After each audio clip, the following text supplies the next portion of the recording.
What's going on, everybody? David here. So today I'm gonna do something a little bit different. I want to pull up one of the viewers' comments and I want to go over this. This is an excellent comment, and I do read all the comments, guys. So when you do put a comment in, I am gonna read it, and hopefully I can get through everyone and answer different comments. But I get so many. I mean, we're at a point now where I'm getting thousands of comments on each video, which is great. I love that. And the best way for you to get a response from me is to put a comment within the first hour of me releasing a video.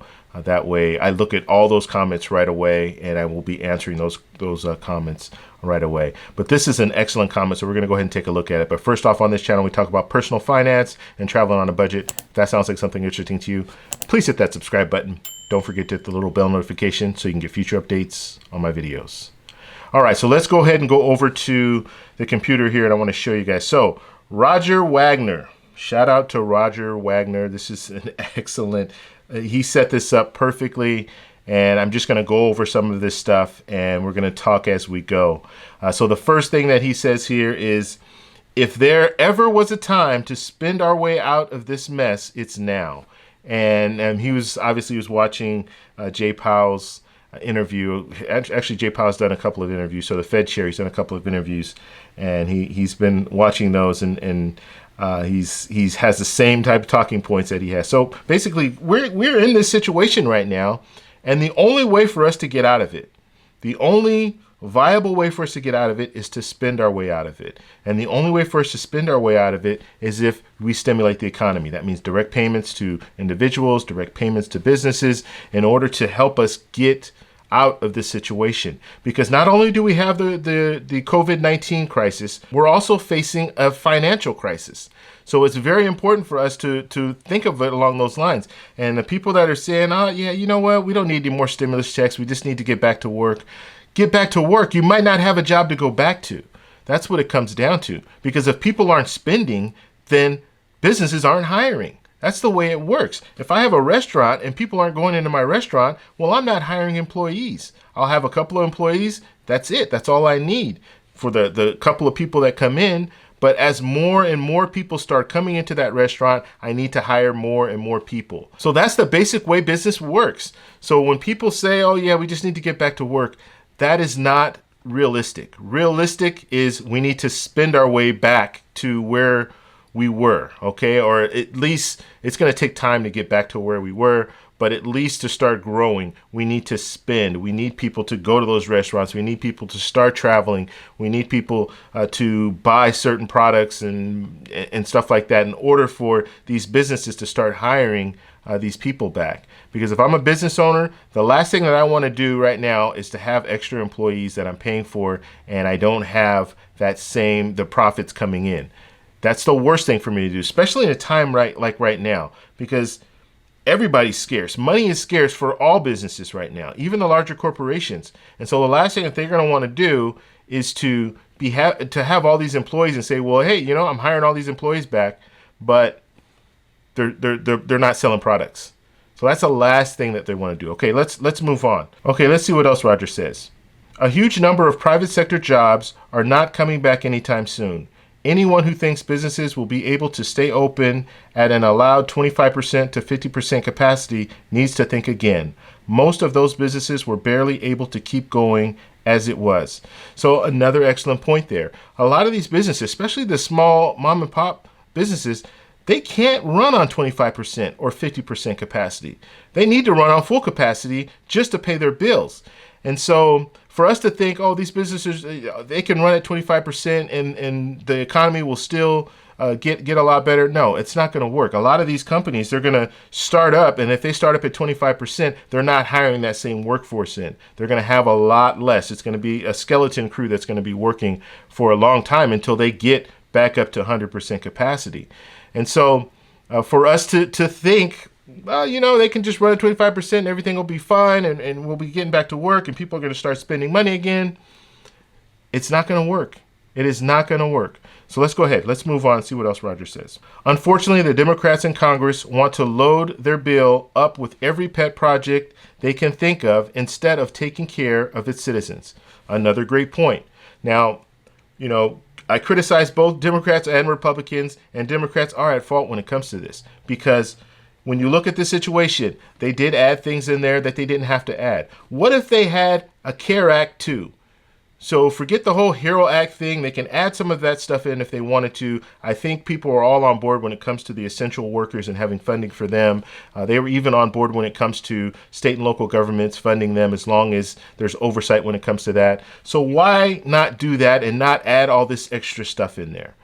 Now, I know it's a negotiating tactic, and both sides do it. Republicans do the same thing. They will fill their bills with pork just because they know they're going to negotiate things, and some of those things are not going to be there. But what I don't like is when you do that in a time of crisis, now the other side, all they can say is, oh, you know what? This bill is bad because of this, this, and this. They're not telling you the positives. They're just telling you all the negatives. And they say, yeah, we're not even gonna look at this bill. This is dead on arrival. And it's dead on arrival because of the whole cannabis thing and the giving stimulus checks to illegal immigrants and all that stuff. So they're going to pick all the bad things, and they're not going to talk about the good things.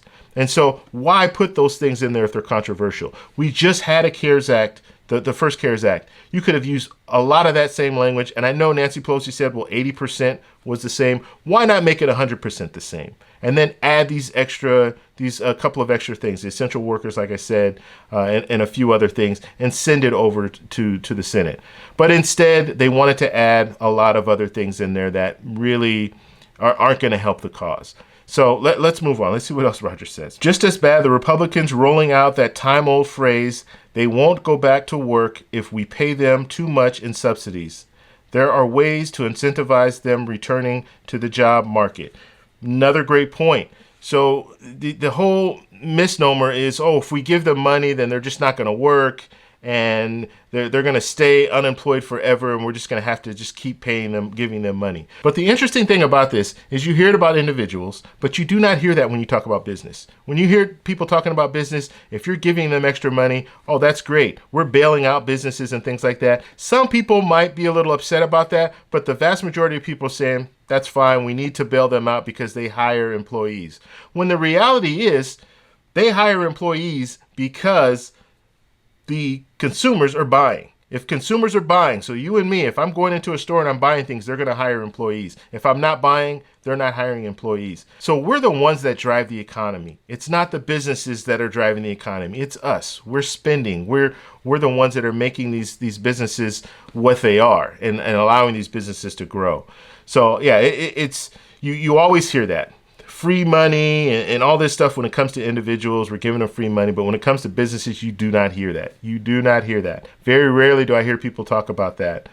So it's something that Roger pointed out, and I think it's a really good point. Let's go ahead and move on here. I, for one, cannot see how a country like ours can stand back and let a huge segment of our population that were busting their butts to make a living before the pandemic go without necessities. So this is another excellent point. He's talking about the people who've been busting their butts to make this country the great country that it is.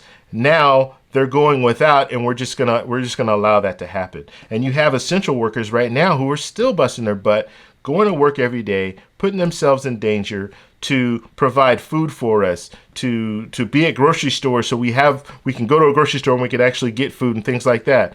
So it's amazing to me when we look at everything and all we're talking about right now is let's just go back to work, or let's just wait. Let's wait and see if this last stimulus package had any effect before moving forward, which to me, they didn't want to wait and see back when I mean, you guys have to understand what happened. So you had the CARES Act. The CARES Act had funding for businesses in there. PPP program, EIDL, it had funding for those programs. And guess what? That funding ran out for those programs. So guess what they did? Instead of waiting and doing another package, which that was the plan, they did an interim package, the $484 billion, just to allow more funding for the PPP program. And this was spearheaded by the Republicans. They wanted to do this. They wanted to add this extra money so these businesses would have some extra funding. So, and Nancy Pelosi and the Democrats took a lot of flack for this because they were saying, you know what, we should do a whole new package. We shouldn't give this interim package because once they get that interim package, they're not going to want to do anything else. They're just going to want to sit back. And that's what happened.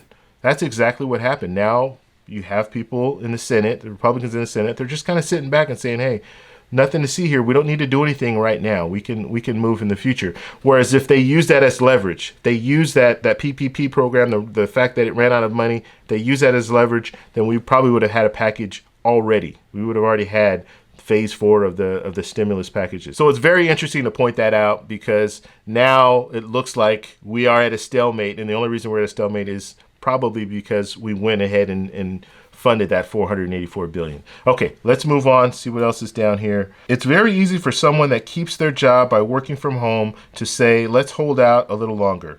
It is not their children, homes, jobs, and businesses in jeopardy. And that's another great point. And I'm going to have to say, I'm going to have to confess, I am allowed to work from home. So I do work from home a couple of days throughout the week. I go into work and then I work from home.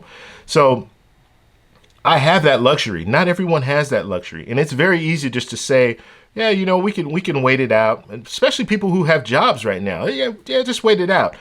But what about the people who are unemployed and are struggling to get unemployment? Don't think that it's just easy to get unemployment, because there are a lot of people who are getting turned away and not able to get unemployment, or they're still going through that process because states had to change their systems, because they were now allowing different people like gig economy workers and things like that to get unemployment. So they had to change their whole system to accommodate that. So some of these people are still trying to get unemployment as we speak, and they haven't received anything. Now, sure, they're going to get a retroactive check, which is good, but that's not going to help pay the bills. If you don't have any money right now, it's not going to help you pay the bills, right? So once you get it, then that's great. But if you don't have it right now, you still can't pay your light bill. You still can't pay your mortgage. You still can't pay your rent.